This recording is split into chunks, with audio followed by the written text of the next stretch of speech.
હવે લઈશું આ ક્વેશ્ચન.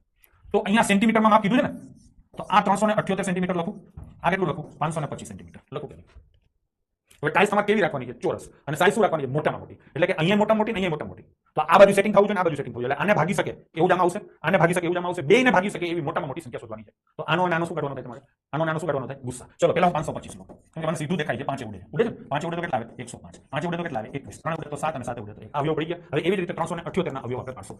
3 ઉડે છે તો કેટલા આવશે? 126. 3 ઉડે તો કેટલા આવશે? 42. એલા હા, હજી 3 ઉડે તો 14. 2 ઉડે તો 7 અને 7 ઉડે તો 1. થઈ ગયું કે નહીં? હવે આ બંનેમાં કોમન હોય નહીં, તમારી ટાઇલ્સની સાઈઝ થશે.